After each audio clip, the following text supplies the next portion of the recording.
This channel does not promote any violent, harmful, or illegal activities. All content provided by this channel is meant for an educational purpose only. জেলে পশ্চিমবঙ্গের মেয়েদের জেলে 196 জন pregnant হয়ে গেল।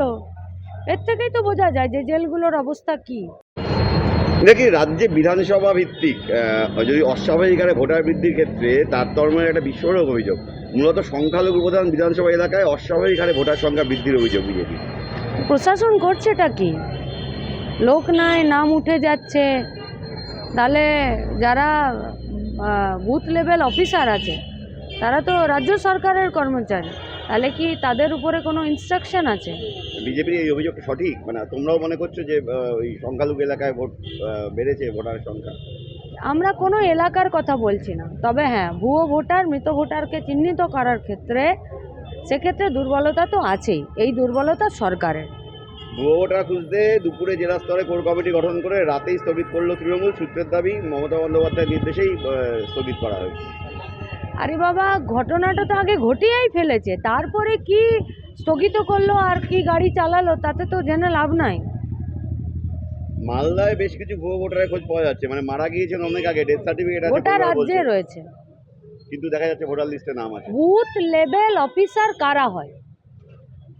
রাজ্য সরকারি কর্মচারী। স্কুলে কারা বসে? বিভিন্ন রাজনৈতিক দলের বুথ লেভেল এজেন্ট হয়, তাই তো?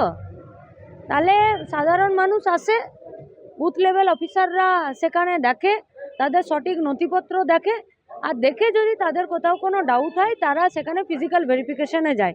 এই মুদ্রা গোড়ার কথাটা কি হলো? এইটা বাদে বাকি সব হবে।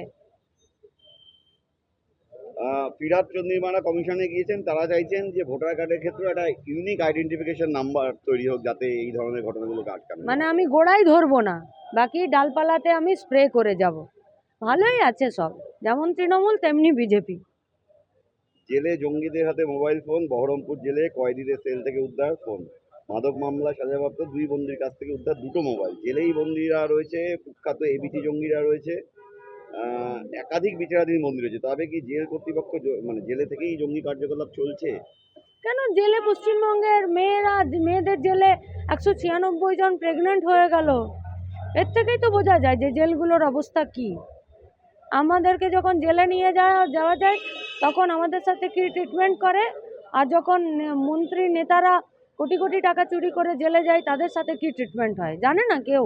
জেলের ভেতরে অরাজকতা, জেলের ভিতরে সমস্যা নেই, জেলের ভিতরে দুর্নীতি নেই। পশ্চিমবঙ্গে তৃণমূল কংগ্রেস পরিচালিত রাজ্য সরকার চলছে। যদি ওকে দুটো জেরক্স পাতা কিনতে দেয় না বাজার থেকে, সেখানেও ঘোটালা করে দেবে। তারা যেখানে যেখানে আছে সেখানে সেখানে দুর্নীতি যুক্ত কাজ হবে না, ঘোটালা হবে না। নিরাপত্তা পশ্চিমবঙ্গে ও শব্দ ডিকশনারিতে নাই। পশ্চিমবঙ্গে যতদিন তৃণমূল কংগ্রেস পরিচালিত সরকার এসেছে এবং দেশে বিজেপি পরিচালিত সরকার, তবে থেকে ভারতবর্ষ এবং পশ্চিমবঙ্গের সংবিধান থেকে, আমাদের ডিকশনারি থেকে নিরাপত্তা নামক শব্দটি চলে গেছে। যাদবপুর কাণ্ডে উপাচার্যের কাছে রিপোর্ট তলব করেছিলেন রাজ্যপাল। সেই রিপোর্ট পাওয়ার পর যাদবপুর বাদে অন্যান্য বিশ্ববিদ্যালয়ের উপাচার্য নিয়ে জরুরি বৈঠক ডাকলেন রাজ্যপাল। ওই তো বললাম, গোড়ার কথা কারণ হয়। আচ্ছা, আন্দোলনটা কিসের ছিল? কলেজ ক্যাম্পাসে নির্বাচন, এই তো। দেখুন, নির্বাচন বাদ হয়ে গেল, ওই শব্দটা বাদ হয়ে গেল, ওটা গণতান্ত্রিক। বাকি সব শব্দ নিয়ে চলছে। আমরা মিডিয়াকে আবেদন করব, সঠিক জায়গাতে আসলে কামানটা দাগুন। মালদাতে ফের সিভিকের দৌরাত্ম্য। রাস্তায় গাড়ি আটকে চালককে নামিয়ে বেধড়ক মারধর, ভিডিও ভাইরাল। হ্যাঁ, এখন তো ভিডিও ভাইরাল হলে তবে খোঁজ পাওয়া যায়, তাছাড়া তো খোঁজ পেলেও কিছু হয় না। আসলে যার রিক্রুটমেন্টের পলিসি নাই, যার বেতন কাঠামো নাই, যার সামাজিক নিরাপত্তা নাই, ভবিষ্যতের সুরক্ষা নাই, যাদেরকে ঠেলে দেওয়া হয় যে টাকা আদায় করো রাস্তায় তবেই তোমার বেতন আসবে। আর পুলিশ, সেটা স্বাস্থ্য হোক, শিক্ষা হোক, প্রশাসনিক যে কোনো জায়গায় হোক, যাদেরকে কন্ট্রাকচুয়াল নিয়োগ করেছে, যাদের রিক্রুটমেন্টের কোনো কিছু দায় সরকারের নেই, তাদেরকে এইভাবেই রাস্তাতে দাঁড় করাচ্ছে। এই সিভিক, আজকে সিভিকের দ্বারা অন্য কেউ অত্যাচারিত হচ্ছে, আগামী দিনে রাজ্যের জনগণের দ্বারা সিভিককে অত্যাচারের জায়গায় রাজ্যের সরকার ফেলে দিচ্ছে। বিপদ হবে, বিপদ পশ্চিমবঙ্গে।